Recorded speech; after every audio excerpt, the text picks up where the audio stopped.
बिस्मिल्लाहिर्रहमानिर्रहीम। उर्दू वज़ाइफ चैनल के दोस्तों अस्सलामु अलैकुम। प्यारे दोस्तों, आज की वीडियो में 20 कीमती नसीहतें पेश करेंगे जिन पर मुसलमान अमल करके अपनी ज़िंदगी को कामयाब और खुशगवार बना सकते हैं।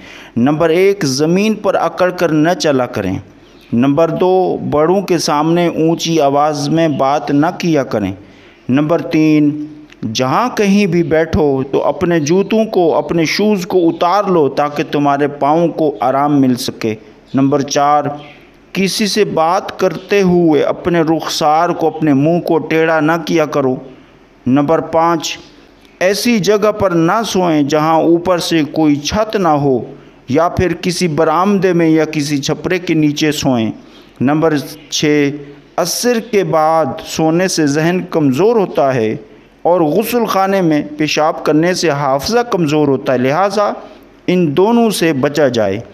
नंबर 7, जब दो औरतें सड़क पर या रोड पर या किसी गली में चल रही हों तो उनके दरमियान मत चला करें, किसी एक तरफ हो जाएं।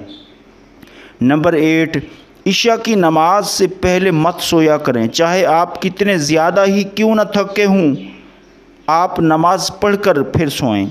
नंबर 9, जब किसी के यहाँ दावत पर जाओ या मिलने जाओ तो पहले अंदर से इजाज़त तलब करो। नंबर 10, अपने घर वालों से या किसी से भी बात करने से पहले सलाम किया करो जब अंदर से आवाज़ आए। नंबर 11, जब अंदर से आवाज़ आए तो मैं कहने की बजाय अपना नाम बताया करो, इससे तुम्हारा वक़ार बढ़ेगा। नंबर 12, अगर खाली घर में जाओ तो अस्सलामु अलैका अय्युहन नबिय्यु कहो।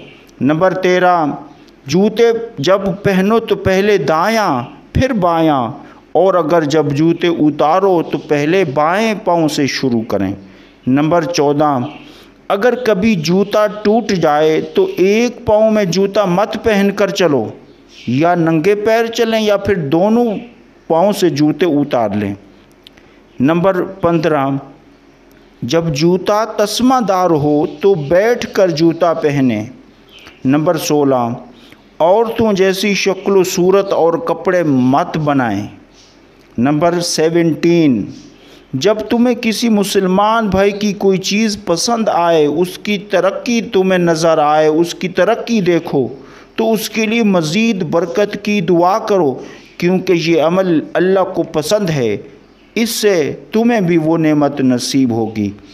नंबर 18, जब कभी छींक आए तो अल्हम्दुलिल्लाह कहो, दूसरा तुम्हारे सामने वाला वो इसके जवाब में यरहमुकल्लाह कहे, और अगर यरहमुकल्लाह उसने कह दिया तो फिर जिसे छींक आई है वो इसके जवाब में यहदीकुमुल्लाह कहे। ये बहुत ही अच्छी दुआ है। छींक आने पर अल्हम्दुलिल्लाह अल्लाह का शुक्र अदा किया जाता है, और उसके जवाब में जो यरहमुकल्लाह कहता है कि इसका मतलब है कि अल्लाह तुझ पर रहम करे, और जो इसका जवाब देता है यानी जिसे छींक आती है, फिर जब वो यरहमुकल्लाह का जवाब देता है तो दूसरा सामने वाला यहदीकुमुल्लाह कहता है, तो इसका मतलब ये है कि अल्लाह तुम्हें हिदायत दे।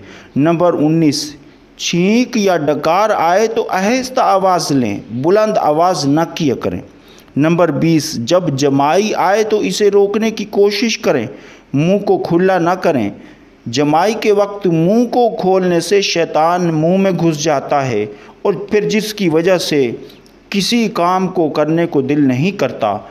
और जमाई आने पर ला हौला वला कुव्वता इल्ला बिल्लाहिल अलिय्यिल अज़ीम पढ़ा करें। तो दोस्तों, ये थी 20 कीमती नसीहतें जिन पर अमल करके आप दोस्तों में, मुआशरे में, रिश्तेदारों में, सोसाइटी में, महल्ले में अपने वक़ार को बढ़ा सकते हैं।